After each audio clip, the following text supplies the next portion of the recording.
Noong bago mag-eleksyon noong 2016, may isang babae ang biglang namatay. Umakyat siya sa langit at laking gulat niya dahil pagdating niya doon isang napakalaking pader na punong-puno ng napakaraming orasan ang bumungad sa kaniya. Habang namamangha siya sa dami ng orasan, isang anghel ang lumapit sa kanya. Anghel, nakangiti. Maligayang pagdating dito sa langit.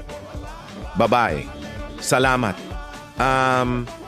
Maaari ba magtanong, bakit ang daming orasan dyan? Anghel, yan ang orasan ng pagsisinungaling. Bawat isang tao sa lupa may isang orasan dito sa langit. At kung gaano ka kadalas magsinungaling sa lupa, ganun din kadalas umikot ang kamay ng orasan mo dito sa langit. Babae, ganun ba yon? Yang malaking orasan na yan. Tinuturo ang malaking orasan. Kanino yan? Anghel.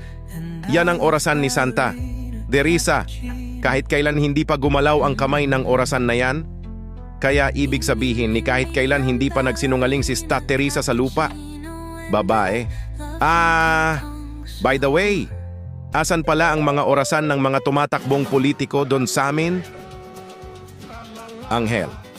Nasa opisina namin. Babae. Bakit? Anghel, ginawa naming electric fan, like, follow and subscribe.